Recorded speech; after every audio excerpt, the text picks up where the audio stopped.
One day, while searching on Steam for any new games that I could find, I stumbled upon this gem, Anode.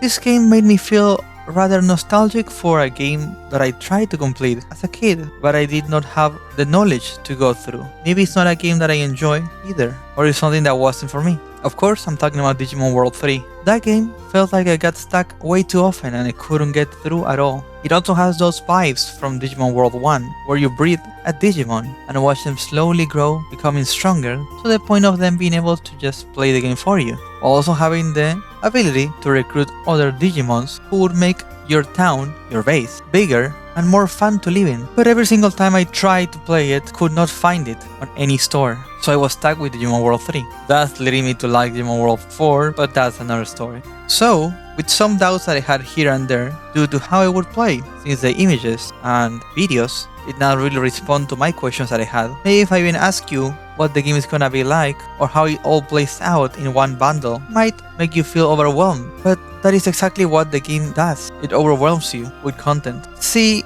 this is actually an I used to hate episode, but more leaned into the positive side this time. Even though there's some stuff that I wish I would have liked right away, I am still gonna say that I enjoyed my time more than I hated it at first. The question that this game gets you really makes you want the answers right away, but there's none, ever. At least not in the game. Now, where do I start? Well, let's start with the basics. This is a game where you play as Sick, the main character, who gets stranded in an island and has to go around helping other people's problems. That is mostly what the game is gonna be about, either helping them doing a mini game or helping them through a quest that requires you to fight a monster. Yes, at the start of the game you are given 3 of these monsters, who are called Tamas. The Tama are pretty much Pokemon or Digimon-like monsters who have their own weakness, strength, unique passives, and abilities. They can breathe, they can share skills around, they have their own rules and their own transformations, as well as in a way their own shinies and evolution requirements. This whole game used to be more niche and even harder to understand how to get things around in the previous patch that I didn't play, as I've been seeing. For example, the evolution requirements for you to get a Tama to evolve into a specific monster, they were hidden and you had to look it up or you had to find it yourself, which is fine, but it makes it difficult for a few players like me.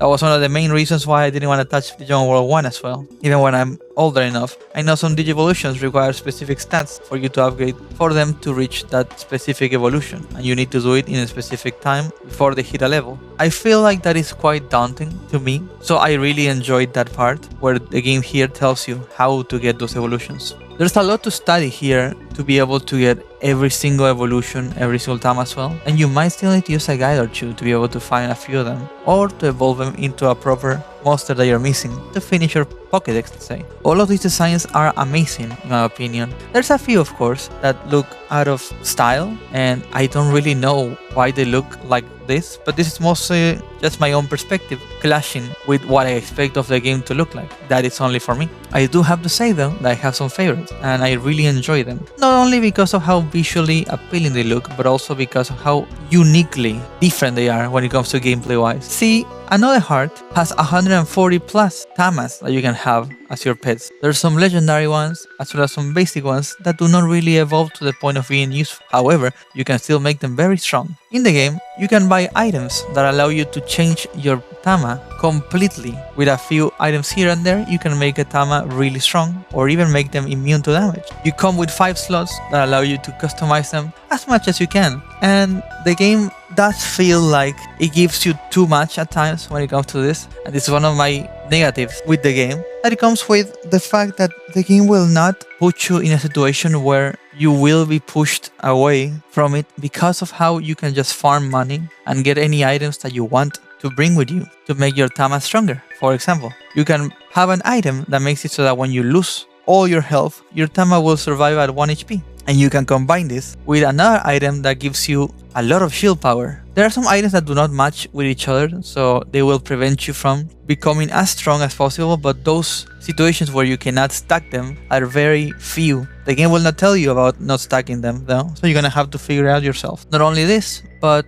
there is a stat system where you decide your stat points to allocate whenever you gain a level. You will get some random points here and there, which also there is an item that prevents those random points from even appearing, making you hold on to them if you want to make a specific build, of course. And these stat points do really change the gameplay a lot. We have HP, which makes you more tanky, of course. Strength and Magic, that increase the damage of strength or magic skills that you have. Agility, which allows you to go first in combat or second depending on the enemy, as well as allows you to have more moves before the enemy's turn. And Wisdom, which allows you to increase your dodge chance. You go first before the enemy as well, and allows you to copy an enemy skill at the end of a fight if you win. You don't have to win with this character specifically, you just have to have it in the team when you become a winner. Now, there's a few questions here and there that you have probably, which I will try my best to respond to them, but what makes it so that skills scale with physical magical? The game will tell you, you will read that the skill is brutal or magical. This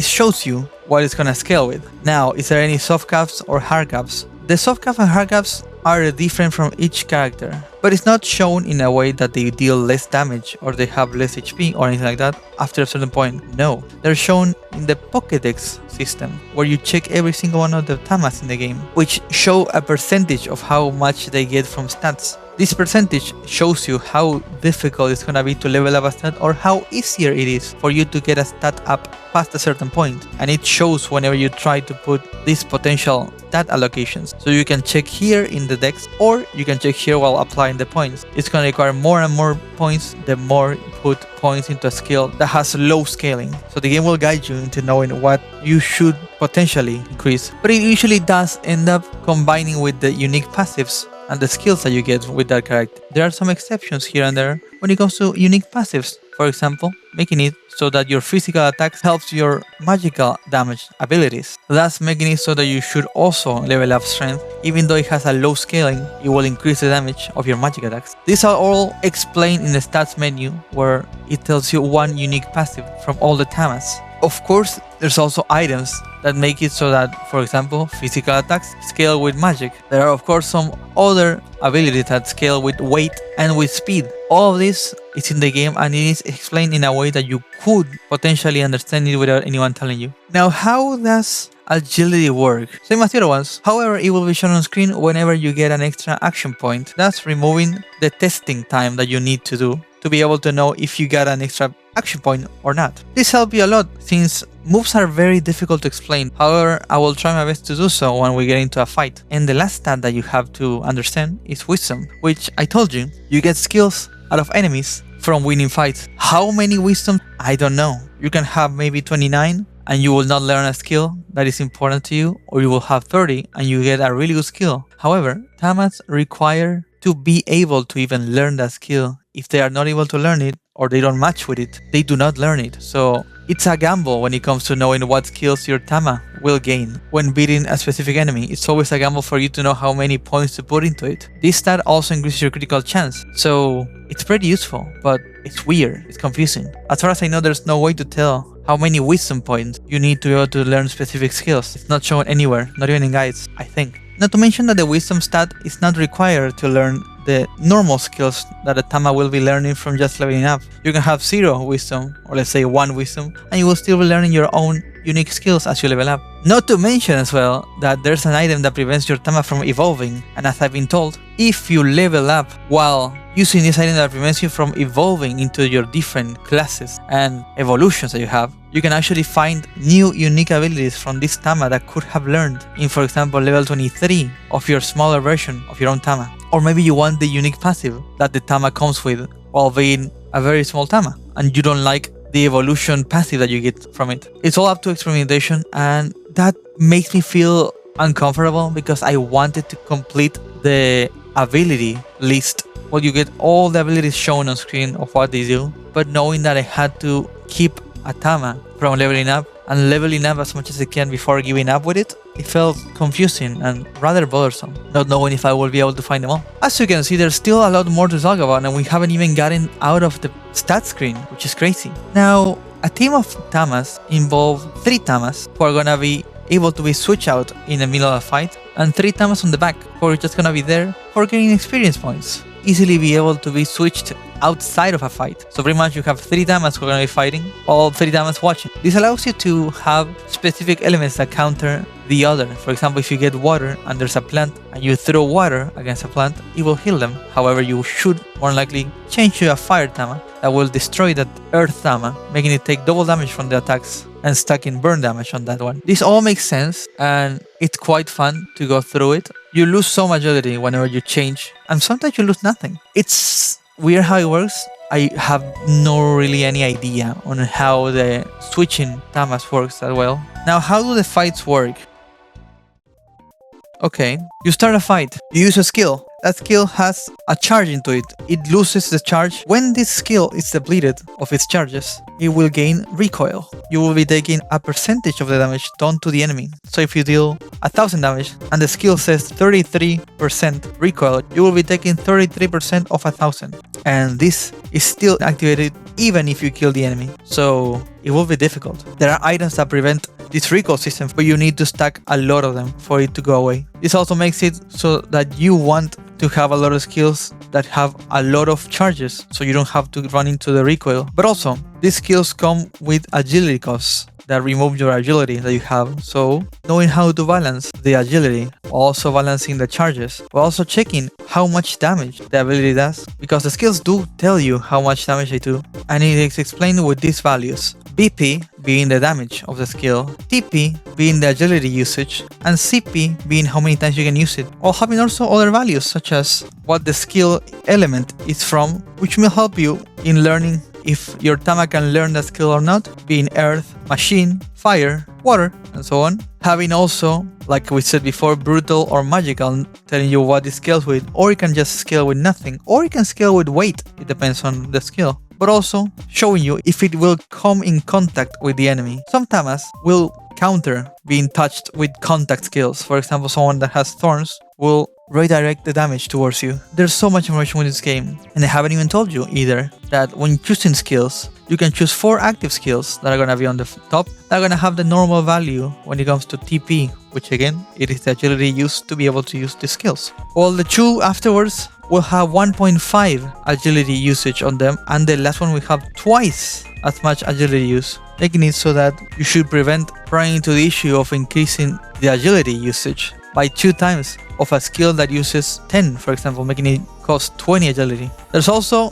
the possibility of you giving more agility to your enemy. When your enemy has, for example, 5 agility and you use a skill that uses 20, and you have almost no agility left, your agility points will go to the enemy, having you exhausted and having them with more action points than what they should. Having covered most of what it is a fight, the stats menu, the Tama, I have to tell you about buffs and debuffs. There's an interesting factor when it comes to buffing and debuffing yourself, which is that you are able to buff or debuff the enemy 4 times, and only 4 is the limit. Kind of like a friend of mine said, slay the spire. So if you know that a really strong buff is in the area itself, or the enemy has a really strong buff or debuff, you might as well debuff them. Stack 4 debuffs on them, stack 4 debuffs on you, or buffs even, and keep you from being debuffed or buffed, or even hell, just buff yourself as much as you can, because there's no limit to how many buffs you can have, making fights either way too easy or straight up Shin Megami Tensei 3 Nocturne difficulty.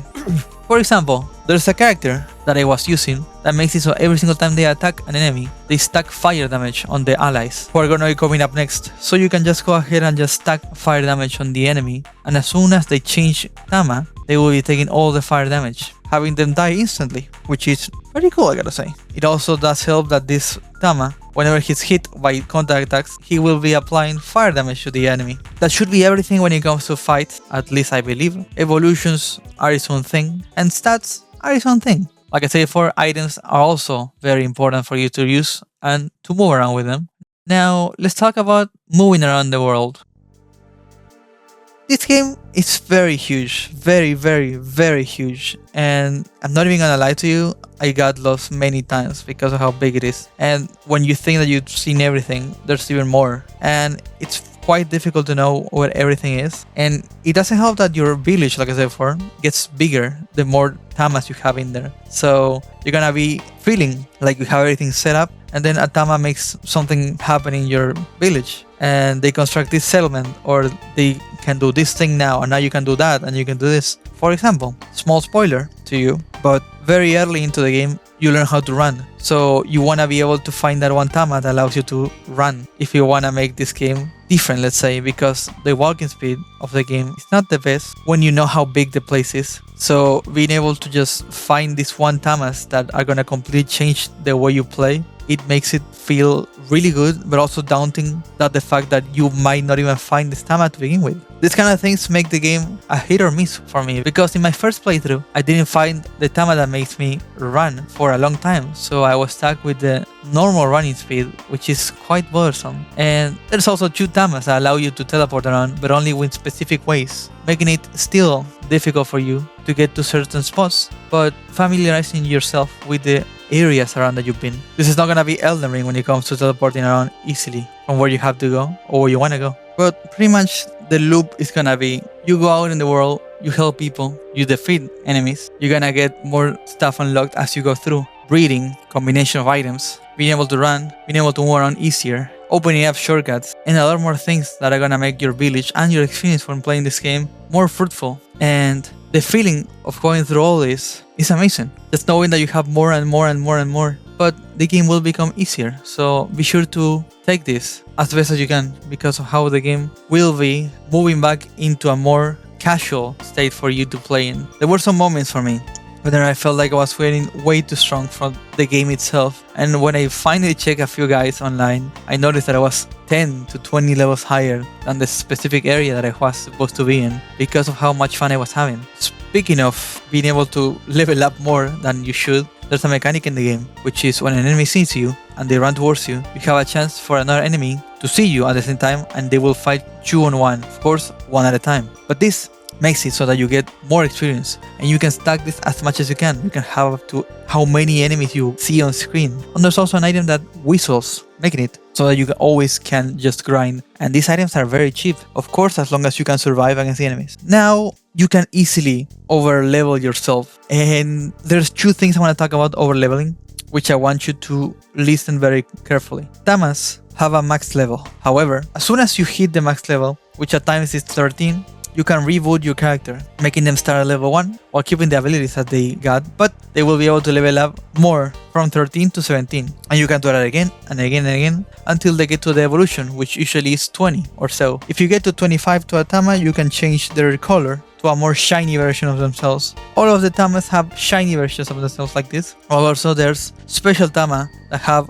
this kind of textures and graphics on them that I don't think they change much on what they do or stats wise, but they are a unique version of themselves. I call them glitched. And if we don't want to play like this, because this was a very difficult point for me to play, because I wanted to constantly be changing on Tamas and knowing that I had to farm, get to a certain level, then reboot them over and over again. There is a soft level cap option in the game that I will recommend you to use if you're gonna be playing this game. That makes it so you can continue leveling up, but it will get harder and harder for you to level up the more you play past the cap. I haven't tested the no cap option, which makes it you can just level up and you don't have to reboot your character at all. But the game will give you the ability to reset your character more and more the more you go through the game, because you can only do it 1 or 2 times at the start of the game, depending on which people you help first. All of this will help you out a lot. And there's also single-use items that you can buy in the shop, so you can find around on the other world that will make it so that you can increase your Tamas max level by 1, making it so you don't have to even reboot. It also helps if you can probably just focus on 2 to 3 Tamas that you're going to be using for the playthrough. And this is very useful for you. But I was a completionist and I actually went ahead, as you can see, I finished the Tama decks and was able to get all the shinies, let's say the level 25s, to be able to finish my whole game, because I like this game a lot and I wanted to see them all. But the most sane way of playing would be for you to just accept the fact that you will not see them all, and it's fine and it's okay. You can do that. It's all good. Alright? Am I missing something else? I don't know. There's a lot. All of this makes for a really fun adventure where you really get attached to the characters that you meet, big characters that you talk with, or Tamas that you find that you really like, how they play, how they look, or just the effect on animations that they have whenever they attack. Now, what I'm gonna be doing is I'm gonna be going through a journey of trying to tell you about my playthrough be in the second playthrough of Another Heart and tell you all that I went through to be able to show you what the game is about. Past this point of the video, the review is over. If you liked the video, please make sure to like it, subscribe, and share it with your friends, because this is a huge task for me to write all this. But now, I will tell you about my whole playthrough of the second time I played this game and how the whole story goes. Of course, with little lore as possible, since it's mostly gonna be gameplay. Now, without further ado, let's start this playthrough. We begin our story in a shore nearby a town, where we're left there after our own luck. Supposedly, there's somebody who wants us to do something here. We don't really know at first what they want from us, and when we try to see what they are, they vanish, leaving us unconscious in the shore. Not much happens then. After a few minutes, a mechanic called Shishi, and they mark us as a mechanica, which is some sort of robot, as it seems there's a few robots around here that are sentient, and we are one of the few mechanicas, in a way, that cannot speak in this digital world. So every single time you will see our main character, which their name, as the game decides, it is Sick, they will always have reactions of what's going around, but they will never speak in the game. You're given the choice here to heal yourself, save the game, and of course, choose one of your starter Tamas. You're given 3 choices here: Kabo, Telfo, and Fifo. Kabo is like a tank, as they are able to gain armor stacks every time they deal earth damage tech to an enemy. Telfo puts burn damage on the enemy every time they deal fire damage. And Fifo gained 1 speed every 3 tech they use in a fight, meaning they will get 1 more attack or 1 more action point after each time they use 3 wind techs. They all have their own playstyles, and their evolutions that you can get while going through them completely change or improve this 1 stat that you're given in passive skills. For this playthrough, I decided to use Kabo because I saw one of their evolutions that I liked how it looked, and I thought it was fun to try it out. After choosing my first Tama, I'm given the world map as well as the recruit text. However, I decided for this playthrough that I was going to make it a lot more difficult for myself, since I already went through a playthrough once, and it would be much more fun to challenge myself even further. There are a few game modes changes that you can only activate at the start of the game for them to give you achievements for completing them. For example, time limit. You have 10 in-game days to beat the final boss or it's game over. Or you can change it to 5 if you are going hardcore mode. This in itself is quite difficult, since my first playthrough of the game took me days. What? I cannot say. Oh no! They're gone! Are gone!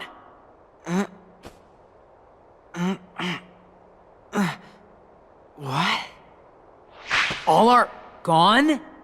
Huh? I cannot say the days that it took me. What? Okay. Next game mode then. Are gone! Stress mode, which makes it so you have 10 seconds or 5 seconds to use all your action points before you pass your turn to the enemy. Life limit, making it so you can only use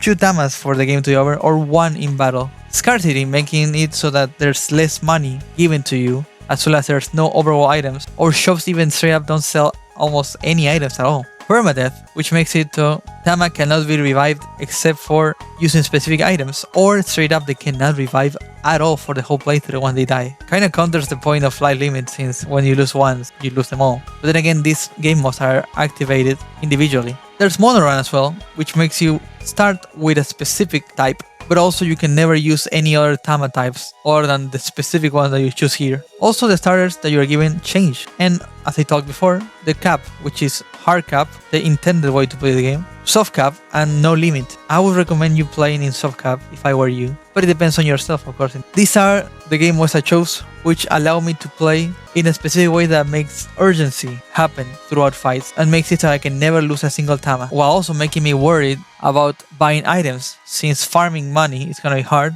and it will take a long time, while also having shops sell even less than usual. Having decided on these challenges, I went ahead and spoke with everyone around. They all told me how to play, and they even allowed me to gain 1 or 2 levels over here. While checking the shops, I noticed that every single item that used to be 5 or 10 on quantity changed to just 1, so I had to make sure to buy whatever I wanted. After grinding for a bit and deciding to buy almost everything, I found out that a character named Kai was out here. they were asking me to have more sentients, which are humans, in my village for her to come and visit it. I also found out here a chip that gives me one more max level for my Tama, so I decided to use it, since at the start of the game I decided to just use this one Tama and only this one. The way my Tama works here is every single time that they use an Earth ability, they get defense. That makes it so that they lower the damage they take from enemies by a specific static number. This is when we find Hannah, which says that there's somebody at night who's been stealing honey from them. So we put a pin onto a situation and we're gonna come back here at nighttime to see who it is and see if we can defeat him. This is also when this one NPC gives us a red whistle. We're gonna use it at some point to grind, so we'll save it for now. We found a chip here that increases our magic stat by 1, and we're gonna have to save it for now because we plan on using it in the near future. Here's one of the many tutorials of the game where it will teach you how to play it with a tutorial fight.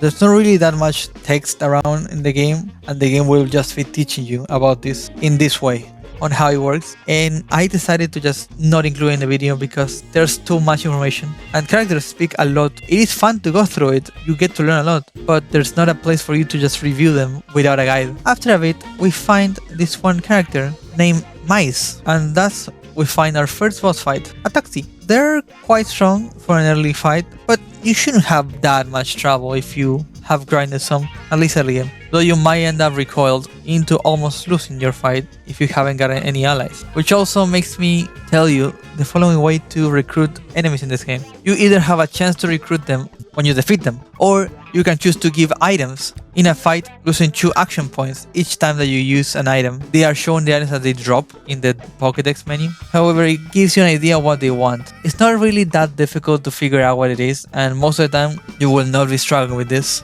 There's also a few items that allow you to make it so that whenever you hit an enemy with an item that they really like, you get more percentage of what they like. The percentage of what they like and they don't like are shown on the bottom screen at all times, which also shows an action log of what attacks were used and also what buffs were applied. It's quite a useful thing, but it's very small, so some skills will be lost because of how small it is, and you cannot scroll up or down. After helping Mice, you end up having your first Tama card. This is very important for you to be able to finish the game. You need 20 to be able to end the game. Over here in this spot, we find this one guy which gives us a fishing pole, and this is where we find the fishing minigame, which can get you items such as fish, which you can offer to other Tamas in order to recruit them, or you can also get an item that will increase your max HP, your max magic, or just straight up having really good drops. Or in the worst way possible, you get into a fight. So it depends on your luck here. You can just fish as much as you want, you don't need any bait. Then we noticed that Mice has moved into the village and he's now a shopkeeper. Now you have 2 shopkeepers next to each other that will allow you to have the double restock time when it comes to items that you want. I had a Crabble and an Anchory get into my team while I didn't notice, and I decided to push them back into the terminal where they will not be leeching my experience. Now, experience points, how do they work? Because I didn't know about it until someone explained me on Discord. This is how they work. Pretty much, the first one in the row will get all the experience. The second one, while in the team, will get a bit less of experience, and the third one will get the least experience. Now, the Tamas who are watching in the back are gonna be getting the least experience of them all. The experience that the third one is getting, almost getting nothing. So the best way to do it is that you have someone on the lead and your Tamas who are gonna be leveling up are on the back, thus getting the whole experience that the leader is getting. Not having any replacements will get you the most experience in this game. I didn't know that, and that led to me farming for a lot more than I should have, since I was getting the least experience. We go back to Kai, since we finally were able to get somebody in the village, and she asked us to get 3 hash salt, 3 seaweed, and 3 caravas. But since it's nighttime, we decided to go and investigate the thief at night. We found it, and we found that it was a tanuki who has been stealing honey from the place all these nights. We take him out very easily since we've been farming, and we finish that quest. Well, sorta. We have to come back here for our rewards later. Mind you, at nighttime, enemies are double or even triple higher level than the ones you find in the morning, so they're gonna be quite difficult to take out if you're a new player or if you haven't been grinding at all. And this happened to me. This was my first game over, but this was my first experience when I played this game, because I spent a lot of time talking with people and buying stuff around, that it became nighttime, and thus day 1 was over. During some grind time, while at night, my Kobo evolved into a Cobalt, and now they were a stronger character. That's always a great idea, which only required me to be level 10 for this to happen. There were no extra requirements. I decided to talk with Shishi to tell him about our findings, and I headed into the protocol tunnel, which is a mine with more allies that I can help with all these mouse characters that have quests for you, and some of them are just lore. This is when we find Tammy, which is gonna be our bank for this playthrough. But right now they're stuck here in the mine, so we're gonna help them out later and get them in our village. We here find Widget, which gives us a shovel,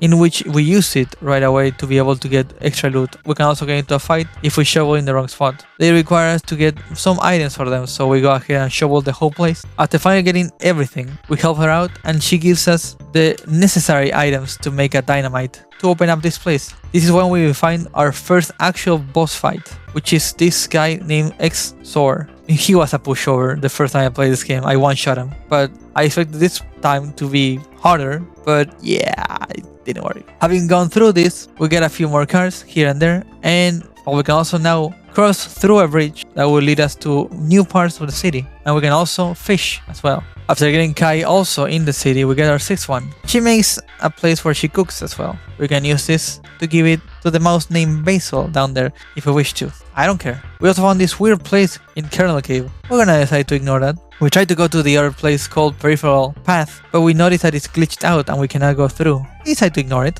And it's also by this point in the game that I forgot to tell you that each quest that you're given, most of them are marked in the quest tab, so you can easily find them whenever you are in need of knowing where to go. There are some quests and mini quests that are not marked and they will not be changing, or stuff that will give you items that are not gonna be that important for you that will not be showing up in this list. After helping a lot of people and having more folks in town, Shishi tells us to check out the memory lake, in which there's a character named Benny who finds this one Tama that looks all glitchy. This is when we find out that there's these Tamas who completely will break the environment, called Sec Fault. These Tamas are not a joke. Whenever you slay one of these Tamas, they one-shot you, and you have to find a way to be able to survive one of these one-shots. Not to mention, when they one-shot you, they recover all their health. This is when I got stuck. I didn't know what to do, so I decided to leave it for now.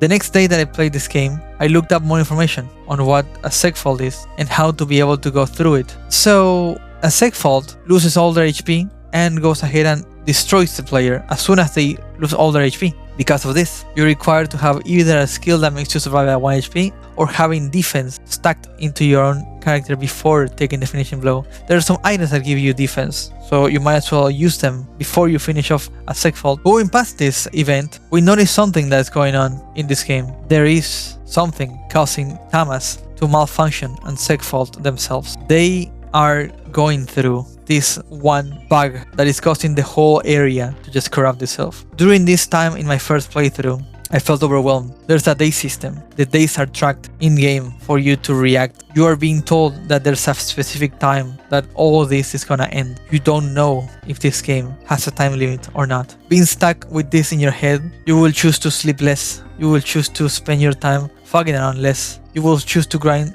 only sometimes and be forced into moving forward. This is why I cannot tell you the time that I spent on this game. I don't want to tell you what is the time limit. We go ahead, we continue with this game, and we find one of the things I don't like about this game, the card system. I chose to only do a few. I have had a very bad experience playing the card game Digimon experience in the PlayStation 1, as well as Yu-Gi-Oh! Forbidden Memories for the PS1. I never enjoyed card games, and I do not care for them, so this addition to the game was not something that I liked. This is also when we noticed that Tammy moved from the cave to the city, and she now acts as our storage system for Tamas. We also decided to just put every single item inside our terminal, so we don't have to run out of space. We only keep an item that allows us to call all the enemies around us to fight us, an item that increases our max level, and an item that makes us go back to this place whenever we need to. Heading into the Rainlands, since we finally unlocked it, we struggle here and there with some enemies, but it's nothing that a few grinding spots won't help us.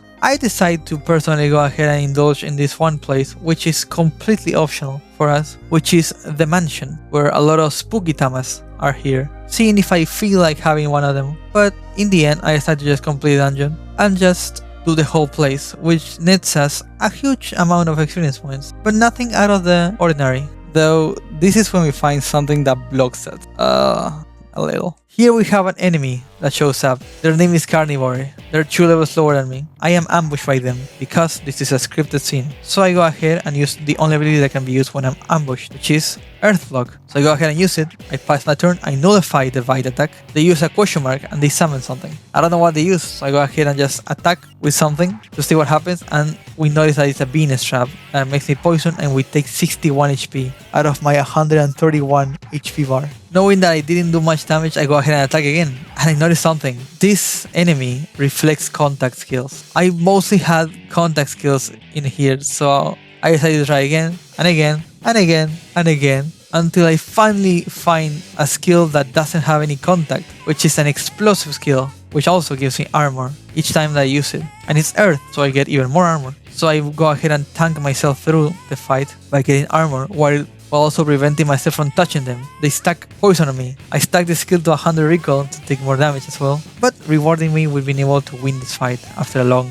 set of tries. We befriend more people. We get the fuck out of there. We find out that we wasted our time in there, as I said before, because it's an optional place. And we grind so that doesn't happen again. Here we find lower bits afterwards, which shows us a schoolhouse where this character called Mr. Jake will be teaching us all about Tamas and how to play the game. I decided to completely ignore the request because of how taxing it is to have to read all the information that there is to be able to find out what everything does in this game. I did do the request later, just out of the sake of experience points, but only halfway through.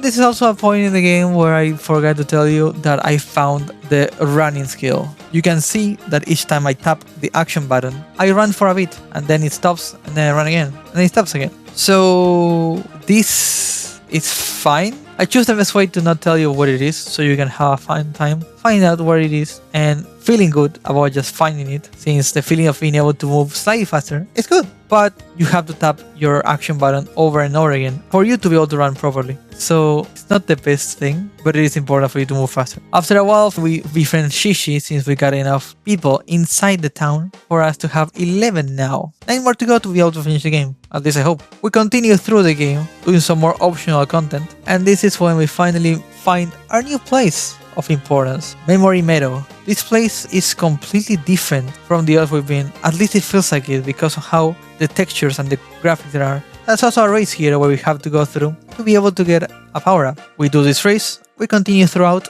this area. We find a vendor that sells very good items, and we're gonna change our build based on that. And this is what I come up with. 2 EXP cores that increase our EXP gotten, Leader Hat, which increases our EXP gain by a bit more, as well as makes it so that we can befriend enemies easier by 10%. And thanks to all this grinding and some very good items that we gotten, our Kobold reaches the stat requirements to evolve into the magical evolution of Kobolith, which converts all my mixed damage abilities into just straight up pure magical damage. And these are the items that I use. 2 EXP cores, a leader head, recovery unit, and a big EXP core level 2. We are set and good to go. Doing some more questing, we find this one character, Sirio. I think they look really good. They're looking for their glasses, so we need to find them in the flatland. We don't know where the flatland is, so we're gonna have to look for them. One of the characters that we helped before has allowed us to get into these places, which allows us to enter a digital world where we can connect ourselves to any place in the world. In this one, it is a specific scripted teleport that allows us to fight a monster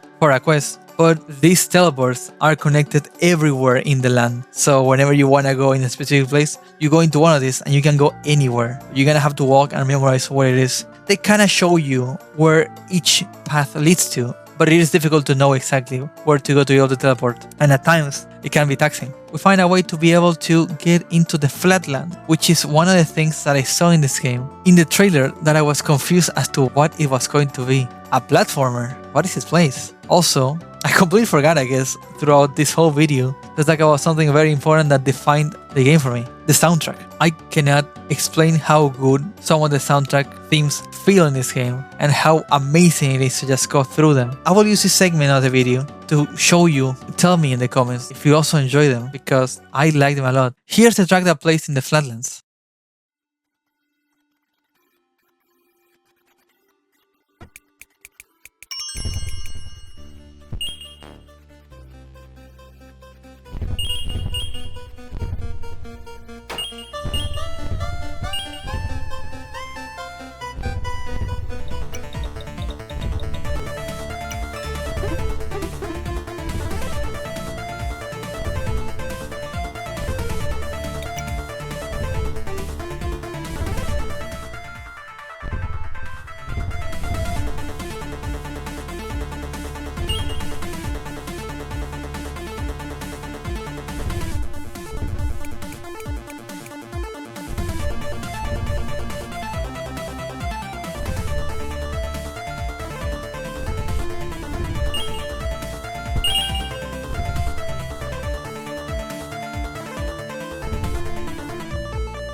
Here's the track that plays when you fight the boss.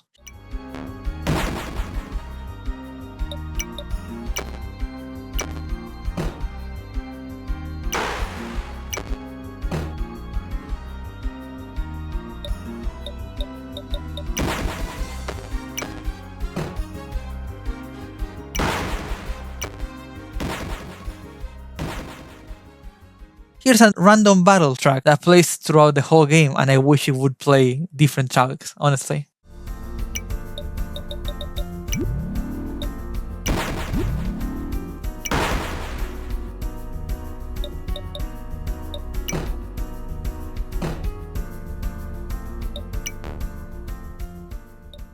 Here's another boss fight theme that I really like.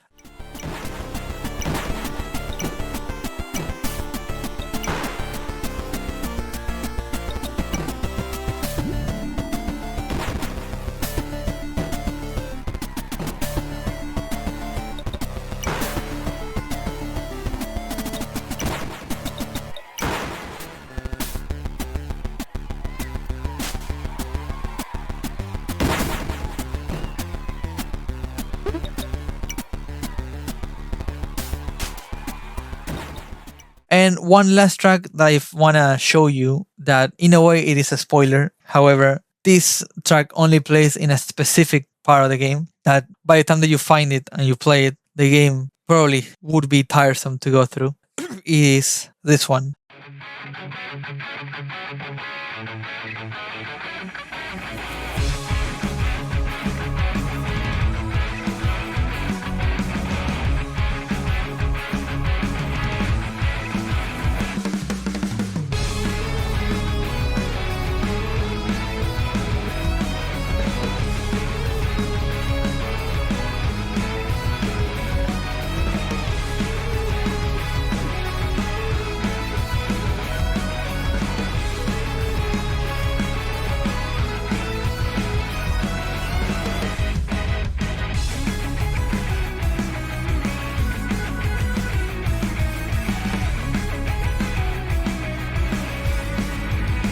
The feeling that I got when I listened to this song the first time made me buy the game right away. And I have to say, this was the defining factor for me for the game. And I loved this song so much. It was quite a shame to know that this song plays only in one fight of the whole game. And if I would have known that, I would have not even bought the game, honestly. However, there are some songs here and there that completely make it worth your time. So you will not be left to the point of regretting your purchase or anything like that. You will just feel probably bothered by it that the track never played when you expected it to play at some point. Here in the flat world, we find the glasses. After a while, we come back to Sirio and we see how they look with glasses on. Oh, big! Let's continue. We found the protocol forest, so there's nothing for us to do at the moment, so we go back to base and we rest. After a while of exploring, we find Misty Marsh, which is a fun place. That reminds me a lot of a place in Digimon World 3. Over here, we get into a fortress that is guarded by a few characters. We take them out, we go inside, and we are captured. Yeah, that didn't work well. However, these captures are not against us in any kind of way. They actually are friendly with us. One of them also notices who we are, and we destroy them in a mini game, so we can make friends with one of them. Here we find Lucas and Hyde. Hyde tells us that we were made by the same person, so in a way, he's like a brother. So we decide to help him out and continue with the quest. They tell us to go to this one place throughout the sewers and into a weird looking town called Undertow. Over here, we find the place being quite wrecked and currently being remodeled into a nasty looking area. We try our best to help people and to find out where to go. We also find a bar in which we get even more people asking for help, but we are trying to get to the end of the game. So this is when we find Usagi, which is a hacker that we're gonna need their help with. After helping them out with what they're asking, they help us into being in communication with them. We're gonna be constantly communicating with them whenever we can. And also, the lift has been fixed, which allows us to continue on to the next part of the game. We take the lift, we sneak through, and get all the way up into the echelon. Echelon? Echelon? Echelon? How do you even say this? Echelon. Wait, that can't be right. I feel so cultured. There's just no way I'm learning. Echelon. Echelon.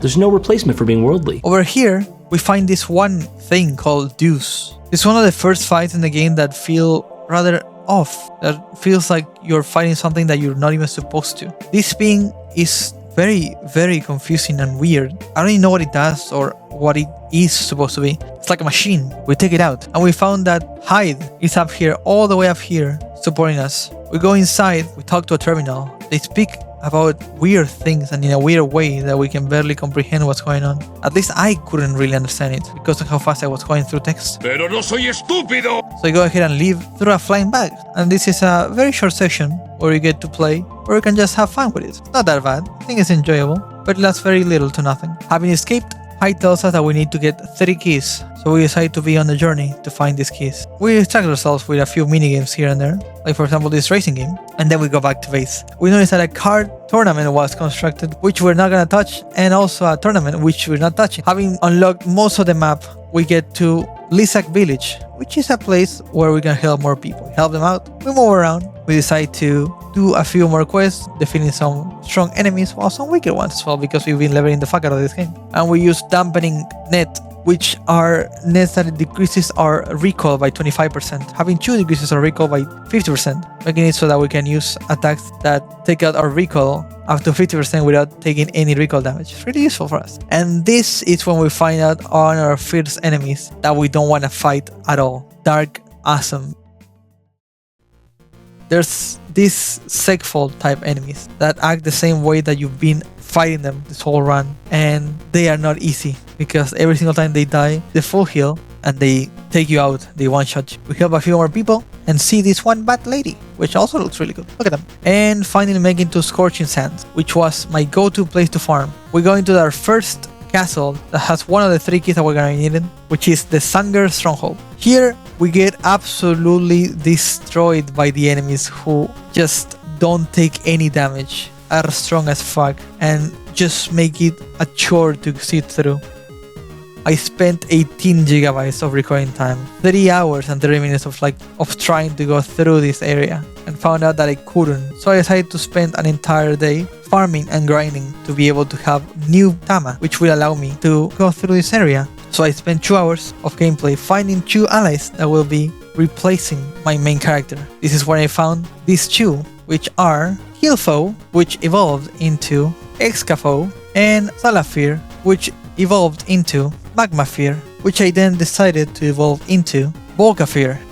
Having this team of 3 now, I decided to also get a mod which makes some Tamas have a sprite that follows you around in the overworld. This is a mod called Follower Tama, which I will be leaving in the description in case you want to use it. This has been made by the talented Mirasain. This person has been making Tamas that follow you throughout the overworld, and they have been working quite hard when it comes to these sprites. There's not a Tama for every single one of them, but you can check in the website here. There are some that have been completed successfully for you to have them following you around. He's also been able to implement himself into the game, as well as other people as commissions. Now, how to install it and how to do stuff around, I will not be discussing that here. I might make a video in the near future on how to install it and will help you out, since this is a game review and I want you to focus on the game. But rest assured that his work is very, very, very awesome. So they really work pretty well. So you can even change the floating ball that follows you into a specific monster that you want. All of this,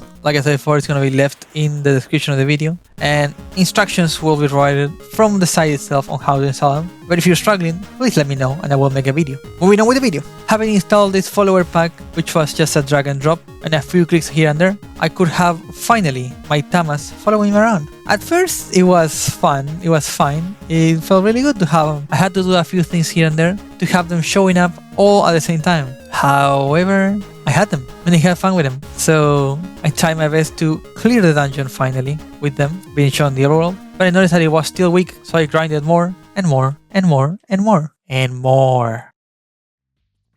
And finally, after having figured out how to get through this, I was able to push through a few floors with my Tamas being level 29, 30 and 31. The restriction of losing an ally and having to lose all the fights because of it was difficult. It was a difficult thing to go through. Losing allies is something almost expected for you when it comes to this kind of games. And not to mention, there was a challenge here which forced me to have my 3 Tamas active at the same time to play a minigame. And these Tamas that I had to fight against were strong as hell. But I kept losing and losing and losing and losing and spent so much time in this dungeon. So much time until I finally beat it. And it felt really good, only to then get destroyed again and again and again. And holy shit, this dungeon, either I was way too low level or the dungeon was really hard for me. I didn't know what I was doing, but I decided to call it once I was done.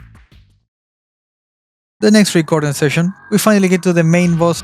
This took me too much. It took me a lot. As I'm gonna be speaking to you, I'll be showcasing all of these failed attempts that I've done against these bosses. You get to fight against these 2 guys who are a pain to fight against. You first fight Snake, who comes with Kobura, which applies poison. Then you fight with Toxica, which applies more poison. Usually by this time you will be dead, and there's no way to be able to get out of there. It would take too much damage because the poison stacks infinitely. Yes, you could say that I could have stacked 4 buffs or debuffs on myself to prevent the poison from happening. But because of the mode that I'm in, where I don't have an easy way of just waiting and farming for items, I could not just buy upgrades that would prevent this fight from happening or get strong enough for me to be as strong hitting to one-shot these enemies, because believe me, you can do that. You are able to do this. But this whole fight was done with me not getting items but farming levels, because I was able to farm levels but they didn't do shit. Poison stacking was too strong. I'll explain to you what my strategies were when fighting this guy, just in case you ever get to this point and struggle like me. Again, in this game, you are usually designed to lose 1 or 2 Tamas when fighting bosses like this. Foreshadowing, by the way. Kobolith is my caster. They are able to one-shot most enemies. They were not able to deal enough damage to one-shot these ones. Escafo was my character that has the highest evasion rate, and every single time I would cast an ability, it would get more and more evasion. However, the one time that they take a hit, all the evasion stacks are gone, making this a gamble character. I was gambling the fact that I could dodge the first few attacks, because dodging it would be less stacks of poison, therefore I could be able to survive the next hits. I summoned Escafo at the first part of the fight with Flying 4, which gave me 40% dodge chance, and once that was over, I would switch to Kobolith to deal damage. But then you get something like Cash Dew, which it's just a massive tank. There's just no way to put it. And they one-shot in my Escafo as if it wasn't enough. Once I finally figured out how to fight this, I was able to do the strategy of dodging and then summoning Kobolith so he would destroy this guy. It took me a lot, but I saved enough stacks of my strongest abilities to take him out. Then the second battle started. Terajin. This fight, it wasn't that bad. He actually summons 4 Tamas, so you don't get to fight 3, you get to fight 4. But the stacking of poison that happened during the first fight was mostly what was pushing me away. So once I learned that, I was able to take him out. The reason why it was that hard is because of the fact that you start the fight ambushed, which means that you cannot attack and you have to sort of take the damage. If I could attack as soon as I spawn with Kobolith, I would have destroyed anything and everything. But yeah, 1 key done, 2 more to go. We finally decide that it's enough farming time, and we continue with the game. Having most of the map wait, hang on. What is this? Oh, yeah. About Mirasane, you see. Throughout my playthrough, I really enjoyed seeing the Tamas follow me around. And honestly, I really wanted to also be part of the game because I am enjoying this game a lot. Yes, there's some stuff here and there that I don't enjoy. And it feels like there's a lot to be worked here and there when it comes to information that is not shown to the player. However, I decided to commission him to have my character put into the game so I could enjoy it more. And the commission was pretty cheap, to be honest. So they worked on all these sprites that you can see here, even having the flat world and the place where I'm teleporting around and using as my smaller version, while also having them offer me if I wanted to have the little ball that follows me around as a specific custom sprite. I told them that I will wait to decide on what could be a really cool follower that will follow me around the whole game. Which leads me to wonder, guys, what do you think should be a really fun follower that I could have in this game. What would be fitting of my raccoon to have as a pet? Well, if you guys got to this point of the video, please make sure to comment what my pet should be for this game, because I haven't decided honestly. Of course I thought of Pinecone Pig, but then I hated the thought, so I decided to ignore that. We go into the next place where it's gonna take us to our next key. However, we find this one enemy called Uthero, another enemy that doesn't fit with the game. We decide to take it out so we do not lose our Covalid. Even though in this fight you're supposed to lose to be able to advance, I didn't want to lose my Tama because I liked him a lot. We get into a snowfield area and we help characters here around. We also find Usagi, which is a hacker who we helped before, and we also need him actually to be able to access the end game. He tells us that we need to access a factory here. One of the sentinels here know how to open factory, but we need to get them a specific Tama, which is a plow wolf. We get one, we tame it, and we give it to them. We lose this Tama so they can plow the place from snow, and thus this one other character named Laura allows us to find this one bot that opens up the factory that is convoluted as fuck. Okay, having done most of this, we go back to Usagi, who tells us that the code will be done soon. We just need to sleep. We need to waste our day sleeping and finding ways to mess with time to be able to have Usagi work. We do this knowing that there's a time limit on the game and making us quite stressed about it. And after having 1.5 days pass by, we talk to him. He becomes an ally, and we have 22 cars, meaning that the place has been open, and I didn't notice. So I go ahead, I go to the place where it asked me to have 20 friends. We go inside this one place called Hidden Alcove, and we find Hyde. There's a code here that we cannot decipher. However, thanks to being able to help him out, and from the previous action we had, we finally opened this place. In here, we're given a lot of exposition with this one guy named Gawain. But pretty much what they want, in the shortest way possible, is that we need to find 3 keys. We still haven't gotten them. So we finally go and clear out the next dungeon, which is an ice place. We are higher level than what the enemies are. Tasty! We destroy them. Getting to the next dungeon that we have to find a key in, we find this one rabbit called Carrot. Oh my god! We help him out. We go through more of the dungeon and we take out one of the few actual good fights of the game. And this is something that plays only once. Again, why are you playing songs that are really freaking good only one time throughout the game? I don't get that.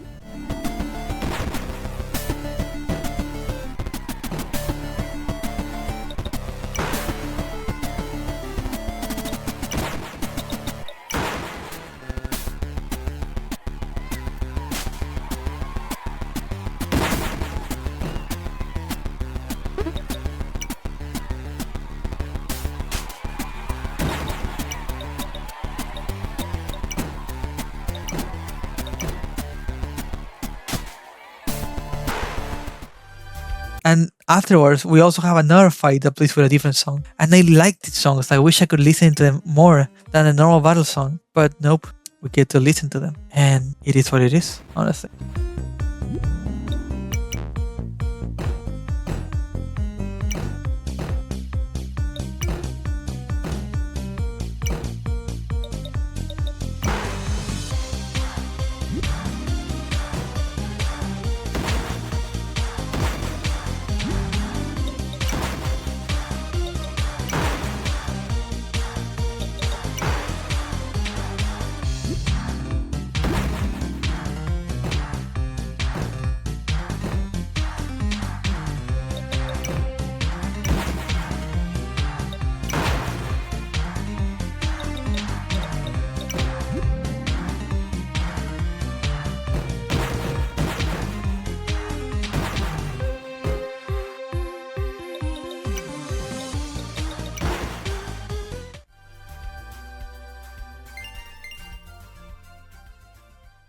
Having finally gotten the last key, we decide to go into a new type of dungeon where we have a new model of our sprite as well, showing you how much work Mirasane did. Getting through this one last dungeon that takes a long time, we find ourselves in a weird place where there's a lot of high level enemies. Look at this dude.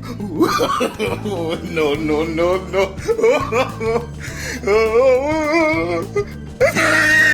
Having not saved for a long time, we finally figure out the last enemy that we have to fight in this game, Beat Crush. He is not a joke. He does a lot of damage. This area puts this debuff, which makes you use more action points, the more time you spend in this area. This is a fight that takes a lot from the player, and they stack a lot of fire damage on you. This fight I did in my first try, but having not saved for a while and not being able to save to be able to do this fight properly was scary. Thankfully, finishing this fight could give more exposition. However, we found out something. The floating orb that was following around was actually Zero, which I don't really want to explain who Zero was throughout this playthrough, but let's just say that our main character is not happy. The thing out here is that the game takes a choice for us, which all this quest was for us to sacrifice into this one too, to prevent the world from being exterminated in a limited time. Zero shows up and decides to push us away as they decide to sacrifice for us. This is one of the first times in the game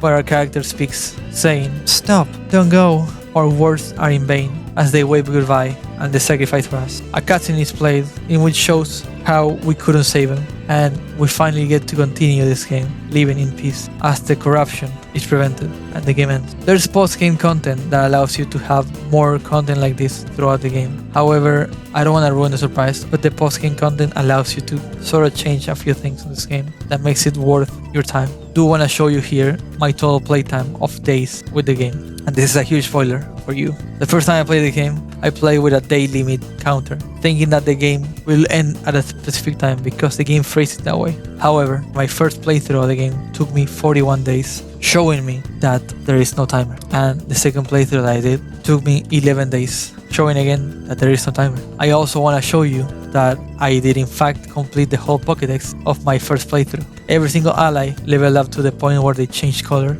and I had a lot of fun with this game. The only part of the game that I would not finish ever would be the card system. You should definitely buy it, try it out. It has so much content, and honestly, knowing the fact that I spent 41 days in the game, which is a long time to be able to finish it. May I say it's even more than 50 hours of playthrough, and I spent 11 days in my second playthrough, which is like 20 hours, with a difficulty setting that made it even tougher. And I even decided to commission somebody to get my own character in the game. I think you should give it a try. I would love if you can please support this developer, because they're working on this game. Even though it's done, they're still adding new stuff to the game. They're still adding new Tamas, evolutions, changing things around, making it more welcoming for new players. They're making it such a good experience, and I think you would enjoy it a lot. And when you least expect it, there's more content. If you're struggling, on the bottom right, there's a GameFAQ link for you to click it. The developer put it there because of how difficult this game is. That was made by the developer themselves, Stochastic. Plus, it has a Discord link